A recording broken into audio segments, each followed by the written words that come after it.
इब्राहीम का जाना, एक माँ का लखते जिगर चले जाना, एक घर का चिराग चले जाना, सिर्फ 3 साल का बच्चा, कसूर क्या है कराची वालों का? सबसे पहले बहुत बहुत शुक्रिया। एक अफसोसनाक वाकया था और ये कोई पहला वाकया नहीं है शहर कराची में होने वाला। आपकी इतला के लिए अर्ज है कि आज से 4 दिन पहले जो है लाड़काना में भी इसी तरह की सूरत हाल हुई थी कि एक बच्ची का गिर के जो है वो गटर का मैनहोल कवर ना होने की वजह से लाड़काना में बख्तावर नामी बच्ची जो है उसकी भी डेथ हुई थी। देखिए, ये मसला सिर्फ कराची शहर का नहीं है, कराची से लेकर कश्मीर तक यही सूरत हाल है। और जो हमारा पॉइंट ऑफ व्यू है, रिगार्डलेस ऑफ पॉलिटिकल, आप डिबेट करते रहे, बैशिंग करते रहे, ये एक अलग बहस है। मगर इंतजामी तौर पे मैं ये बात तवातुर से पिछले 6 महीनों से कह रहा हूँ कि इंतजामी तौर पे ये सूबा और बिलखुसूस शहर कराची कोलैप्स कर चुका है। अच्छा, मैं सिर्फ इसलिए ये बात नहीं कह रहा हूँ कि मैं हिज़्ब इख्तलाफ हूँ और हुकूमत किसी और की है, नहीं जनाब। सूरत हाल आपके सामने है। एक छोटा सा एक मसला है यहाँ पे। देखिए, हुकूमत की जानिब से बहुत बड़े बड़े वादे और दावे किए जाते हैं कि हमने पता नहीं मुख्तलिफ शोबों में यहाँ पे जो है वो ऐसा बेहतरीन इंतजाम कर दिया और काम कर दिया है कि लोग जो है वो बड़ा इंस्पायर हो रहे हैं सिंध गवर्नमेंट से।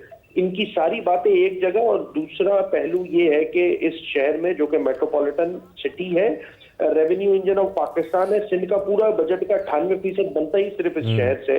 उस शहर में गटर के ढक्कन नहीं है, तो ये कॉन्ट्रडिक्शन आ जाती है, इनके कॉल ऑफ फिल में तजाद आ जाता है। और फिर जो हमारी जानिब से ये पॉइंट ऑफ व्यू पेश किया जाता है कि सब अच्छा नहीं है और सिंध में तो बहुत कुछ अच्छा नहीं है, ये बिल्कुल ठीक बात है। ये सिर्फ सियासी पॉइंट स्कोरिंग के लिए, और चूंकि हम हिज़्ब इख्तलाफ में ये बात नहीं कहते, जेन्युइनली लोगों का जो पॉइंट ऑफ व्यू है इस गवर्नमेंट को लेकर या इन मकामी हुकूमतों को लेकर, वो आपके सामने आया हो जाता है। और इसकी देखिए बहुत सारी बातें हो चुकी हैं। 3-4 दिन से मीडिया ने भी इसको बहुत भरपूर अंदाज से इसको टेकअप किया है। मूव फॉरवर्ड करने की जरूरत है। क्या मूव फॉरवर्ड करने की जरूरत है। सादिया जावेद साहिबा, तर्जुमान सिंध हुकूमत, वो भी हमें ज्वाइन कर चुकी हैं। सादिया साहिबा, बहुत शुक्रिया। सादिया साहिबा, जैसा कि अली खुर्शीदी साहब कह रहे हैं कि सिंध में बहुत कुछ अच्छा नहीं है, आप बताइए कि वज़ीर आला सिंध मुराद अली शाह ने, हमने देखा कि इजलास भी बुलाया, उसके बाद बहुत से अफसरान जो है वो मुअत्तल भी हुए, लेकिन क्या यही कार्रवाई है जिसकी ज़रूरत है या इससे आगे भी कुछ होगा? कोई सिस्टम बनाया जाएगा इस तरह का कि इस तरह के वाक़यात, इस तरह के सानियात ना पेश आएँ? Thank you very much. जी बिल्कुल, देखिए मैं तो खैर पहले दिन से आपके चैनल पे, मुख्तलिफ चैनल्स पे सिंध हुकूमत पहले दिन से इस मौक़िफ़ पर थी कि बिल्कुल इंतज़ामी गफलत है जो हुई है। और जिन इदारों, जो भी इदारे, चाहे वो रेस्क्यू के अमल के दौरान या उससे पहले ये जो मेन होल खुला था, अगर रिपोर्ट नहीं हुआ था तो फिर भी क्यों नहीं चेक हुआ था। तो चीफ मिनिस्टर साहब ने कल इस सारे मामले पर एक्शन लेते हुए पुलिस डिप्टी कमिश्नर तक, मतलब ये नहीं है कि छोटे जो अफसरान उस ज़िले या उस डिस्ट्रिक्ट में थे उनको सस्पेंड किया, उन्होंने तो डिप्टी कमिश्नर तक चीज़ों को, अफसरों को सस्पेंड किया है।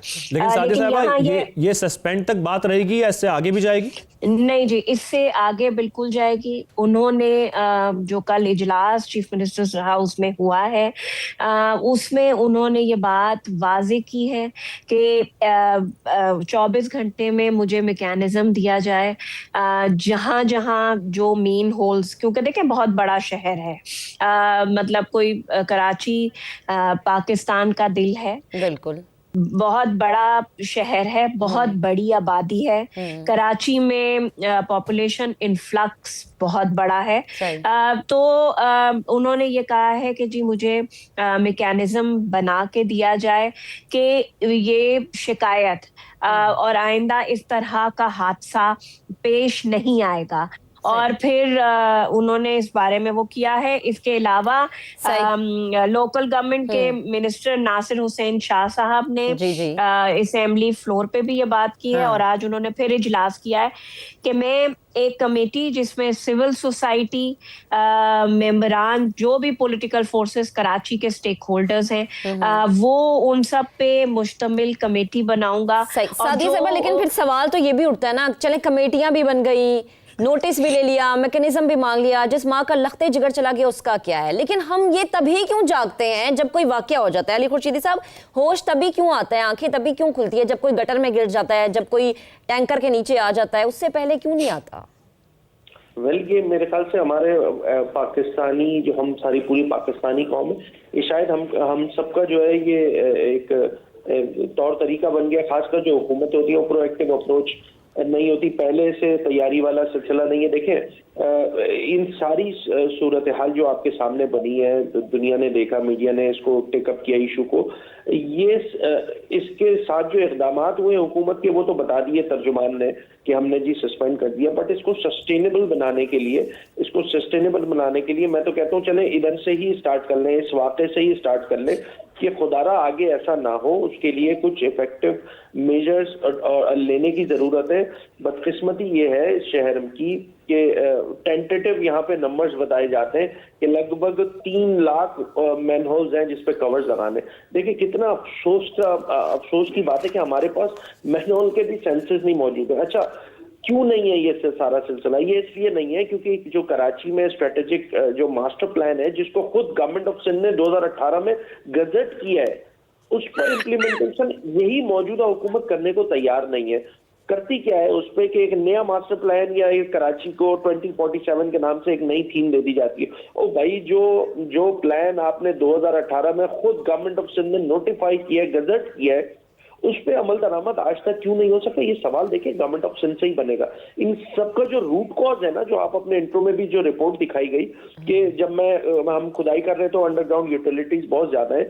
बात यह है कि शहर में जो मास्टर प्लान आपने खुद गजट किया है, उस पे अमल दरामद, उस पे काम आज तक खुद सिंध की हुकूमत ने नहीं किया। यही वो मसला है बुनियादी जिसकी वजह से ये सारे मसले आ रहे हैं। हमें नहीं पता इस शहर में कितने मैन होल्स हैं, टेंटेटिव बता सकते हैं कि हाँ जी 3 लाख है इस शहर में, हमें ये नहीं पता कि किस ठीक है। अली खुर्शीदी साहब, हमारे आपका बहुत शुक्रिया, आपने हमें ज्वाइन किया इस मामले पर, और जिस हवाले से आपने बात की, डेप्यूटी मेयर सलमान मुराद साहब हमें ज्वाइन कर चुके हैं। सलमान साहब, बहुत शुक्रिया हमें ज्वाइन करने के लिए।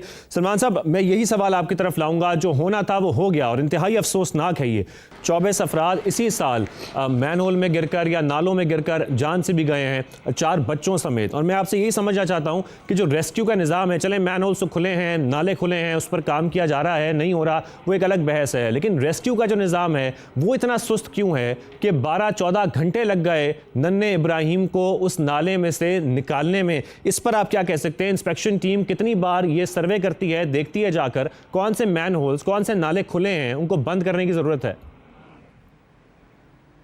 जी देखिए, रेस्क्यू टीमें फिल जाए वकू पे पहुंच जाती हैं।